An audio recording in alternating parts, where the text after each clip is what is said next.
성정릉이라고 해서 선릉은 이제 조선시대 그 성종 대왕님의 무덤인데 서울 도시 안에 이렇게 공원이 있어서 시민들이 오기 되게 좋은데요. 사실 이 조선 왕릉 안에는 비어 있습니다.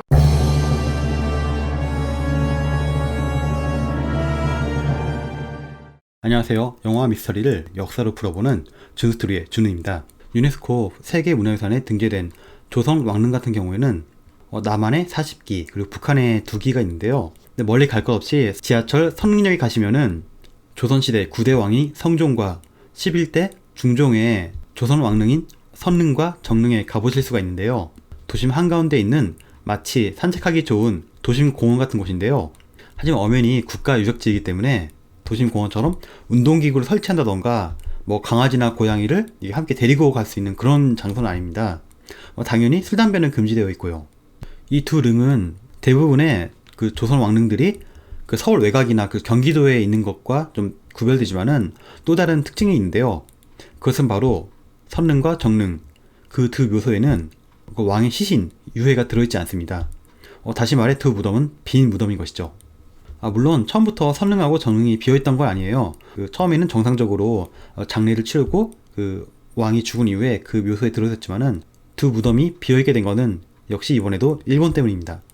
1592년 4월 조선을 침공한 일본, 즉 임진왜란이 벌어졌는데요. 그해 9월에 선릉과 정릉, 조선 왕릉을 도굴하였습니다. 아무리 근데 왕릉이라고 하지만은 당시 사회가 유교 사회잖아요. 그래서 뭐 무덤 화려하게 한다던가 그 안에 뭐 값비싼 금은보화가 있었던 건 아니고 기껏해야 뭐 제기라고 해봤자 뭐 도자기 정도가 닿았을 텐데요. 일본은 왜 그러면 도굴을 했던 걸까요? 당시 조선을 침범한 일본군 사령관은 우키다 히데이에, 도요토미 히데요시의 양자였는데요.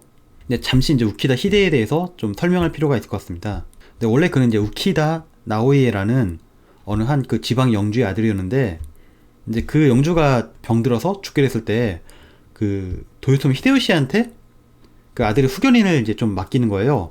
근데 도요토미 히데요시 입장에서는 당시는 아직 일본을 통일하기 전이었고 그 나오미, 그 우키다 나오이에가 뭐 자신의 그 동맹군이기도 했고 그리고 보통 죽어가는 사람이 이제 뭐 소원을 거절하기도 좀 그랬는지 그 제안을 받아들여서 그의 아들 우키다 히데이의 후견인이 되기로 합니다. 여기까지 들으면 참 이제 아름다운 이야기지만은 역시 도요토미잖아요. 이 인간이 여기서 근데 우키다 나오이의 부인 우키다 히데이의 어머니가 좀 미인이었나봐요. 그래서 그 미망인을 자신의 첩으로 삼아버립니다. 아무튼 이런 일들로 인해서 우키다 히데이에는 어려서부터 도요토미 집안에서 자라게 되는데요. 근데 꽤 오랫동안 도요토미 히데요시는 아들을 갖지 못했는데요. 그래서인지 많은 양자들을 좀 두었어요. 그러다가 그의 아들 츠루마루와 히데요리가 태어나자 그 다른 양자들을 처리하기 시작합니다. 자신의 누나의 아들이자 조카를 뭐 죽게 만든다던가 아니면 다른 양자들을 그 다른 집안에 보내는 그런 방법들을 이용했는데 이상하게도 우키다 히데이에는 정신 양자로 인정을 하고 하다못해 히데라는 그 자기 이름의 글자를 물려주기도 합니다. 여기에는 우키다 히데이가 막 군사적인 능력이라든가 막 능력이 뛰어나기보다는 일단 얼굴이 굉장히 좀 잘생겼다고 해요. 오죽하면 그의 어머니를 첩으로 삼았을 정도니까 아마 좀 굉장히 좀 뛰어난 외모를 가지고 있고 또 품성이 굉장히 좋아서 도요토미 히데요시가 굉장히 아꼈다고 하는데요. 실제로 임진왜란을 성공을 하게 되면은 그 조선의 그 점령지 그 사령관을 우키다 히데이에게 맡길 그럴 계획이 있었다고 합니다. 당시에 도요토미 히데요시는 뭐 조선은 명나라로 가기 위한 하나의 통로일 뿐이다. 명나라를 차지하고 이후에 태국이 있는 동남아시아 최종 목표는 천축국 인도까지라고 나와 있어요. 태국에다가 항복하라는 사신을 보내기도 했습니다. 물론 태국은 거부했죠. 뭐 말도 안 되는 이야기니까요. 우키다 히데이에도 워낙 빠른 시간 안에 한양을 점령했기 때문에 이 임진왜란은 성공할 거라 생각을 해서인지 그 다른 장수들하고 좀 차별되게 그 조선인에 대한 그 약탈을 좀 금했다고 해요. 근데 여기서 좀 이게 주의하면 안 될 것이 그렇다고 약탈이 없었던 거는 아니고 약탈을 하되 좀 덜 잔혹한 방법을 했겠죠. 아무리 히데이가 약탈하지만 그런다고 뭐 말을 들을 것도 아니고 뭐 예를 들어서 뭐 죽이고 뺏는다면은 죽이지 않고 뺏는다던가 뭐 이런 정도 좀 약간 당시로서는 잔혹성을 좀 얕은 약탈이라고 보시면 좋을 것 같습니다. 그해 일본군이 조선 왕릉을 도굴을 한 원인은 뭐 정확히 나와 있지는 않은데요. 아무래도 그 행주단성에서 패배한 원인이 있지 않을까 싶습니다. 왜냐하면 그 우키다 히데이에가 행주산성을 공격하다가 정말로 이제 죽을 뻔한 그런 일을 겪고 실제로 부상을 당하기도 했어요. 아마 그에 대한 보복으로 그 경복궁에 가까운 위치에 있는 선릉과 정릉이 아마 타겟이 되었던 것 같습니다. 이놈들! 오케타니, 좋아. 내 도성으로 돌아가는 대로 조선 왕들의 무덤을 모조리 파헤쳐버리겠어! 실제로 그 두 릉의 거리는 붙어있진 않지만은 그래도 1km도 되지 않을 정도로 1km 정도 되려나? 굉장히 가까이에 있어가지고 이동하는데 뭐 그렇게 길게 시간이 걸리지도 않고요. 거의 같은 지역에 있다고 봐도 뭐 맞는 말입니다.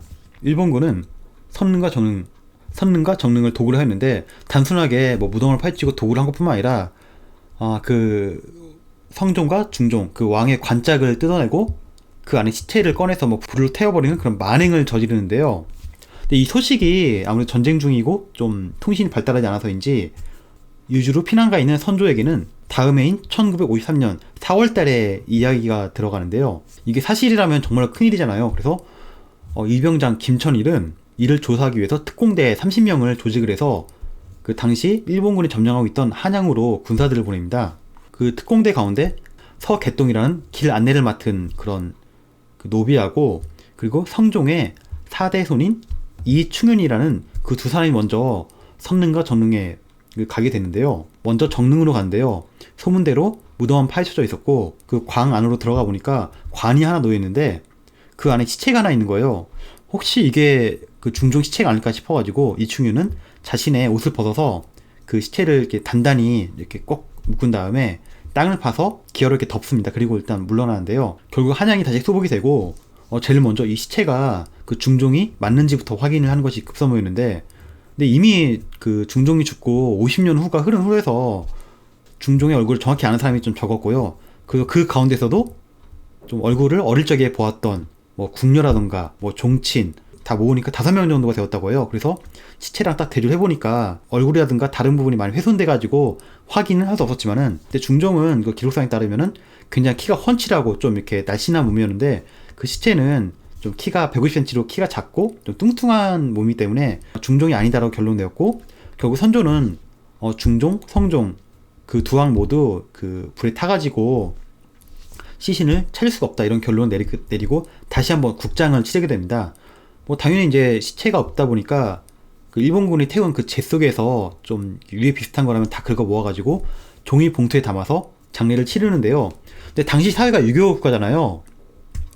다른 건 몰라도 이제 군사불체라고 해서 도굴범을 이렇게 처벌하지 않고서는 그 조선의 명분이 이제 서지가 않는 거죠. 게다가 선조의 할아버지인 중종 그리고 증조 할아버지인 성종 자신의 조상이기도 하고 또 전에 왕이기도 했던 이런 사람들의 그 도굴범을 이렇게 그냥 둘 수는 없잖아요. 그렇게 시간을 흘러 전쟁이 끝나고 뭐 조선은 예전으로 돌아갔지만은 당시 조선 인구가 500만 명이었는데 임진왜란 때문에 300만 명이 죽고 20만 명이 일본의 포로로 끌려갑니다. 근데 이후에 이제 일본에서는 도요토미 히데요시의 그 가문이 무너지고 도쿠가와 이에야스가 정권을 잡잖아요. 근데 이 전쟁을 하는 와중에 아까 말씀드린 그 사령관이었던 우키다 히데이에는 당연히 도요토미 그 아들을 편에 섰다가 크게 패배하여 나중에 84까지 그 외딴 섬에 갇히게 되는 그런 벌을 받습니다. 도쿠가와 이에야스는 다시 조선하고 국교 정상화를 하고 싶어 하는데요. 조선 입장에서는 좀 하기가 그렇죠. 그 나라의 국익을 봤을 때는 일본하고 화친을 하는 것이 혹시 일어날지 모르는 전쟁의 재발을 막을 수 있는 장치이기도 했기 때문에 화친을 한 것이 유리했지만은 너무나 많은 피해를 입었잖아요. 조선 입장에서는. 게다가 충분한 사죄와 배상도 하지 않았고요. 그러니까 그리고 보면 일본 애들은 이때부터 사죄나 배상을 하지는 않았던 것 같아요. 그것이 오늘날까지 이어진 것 같습니다. 그래도 선조가 좀 현실적으로 이렇게 판단을 했기 때문에 도쿠가와 이에야스에게 이제 두 가지 조건을 겁니다. 먼저 그 국서를 나에게 보내라. 그리고 둘째로 그 도굴범을 보내라. 이 두 가지가 없으면은 절대로 그 화친을 맺을 수가 없다. 근데 도쿠가와 이에야스 그 입장에서는 뭐 배상하지 않아도 되고 또 사죄를 하더라도 이건 내가 벌인 일이 아니라 도요토미가 벌인 일이잖아요. 게다가 도요토미 히데요시가 벌인 임진왜란에서는 도쿠가와 이에야스의 그 군사들은 한 명도 가지 않았기 때문에 이거는 우리 군사들과는 무관한 일이다 해서 도요토미 히데요시에게 이렇게 좀 책임을 덮을 수가 있는데 문제는 이제 도굴범이었죠. 이거를 어떻게 찾나 하던 중에 결국 한 달이 시간이 흐르고 일본에서 오긴 했습니다. 북서와 도굴범이라고 2명을 보내는데요. 근데 뭐 조선이 바보도 아니고 당연히 조사를 하잖아요. 조사를 해보니까 얘네들은 조선 한양을 가본 적도 없는 애들인 거예요. 그래서 아무리 봐도 진범이 아닌 거죠. 이 때문에 이제 조선의 신하들은 두 패로 나누는데요. 아, 이거 뭐 우리를 기만한 거다. 우리 조선을 뭘로 본 거냐. 다시 그 진범을 보낼 때까지 국교를 끊자. 다른 판은 현실을 고려하자. 일단 아무튼 보내지 않았냐. 일본도 성의를 표했기 때문에 이쯤에서 받아들이자. 그래서 선조는 이제 두 번째 편을 들어서 뭐 자유당한 일본인들 아니냐. 일본인이면은 무조건 같은 나라 사람들이고 이렇게라도 이제 좀 처벌을 하는 것이 좋을 것 같다 해가지고 1606년 선조 39년 12월에 그 일본인 2명을 공개 처형하는데요.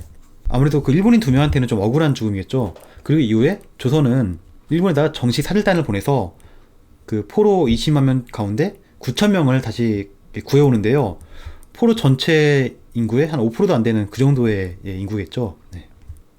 네, 오늘은 서울 한가운데 있는 선릉과 정릉의 덜 알려진 이야기에 대해서 한번 나눠봤는데요. 오늘 이야기도 흥미로우셨다면 좋아요와 구독 부탁드립니다. 감사합니다.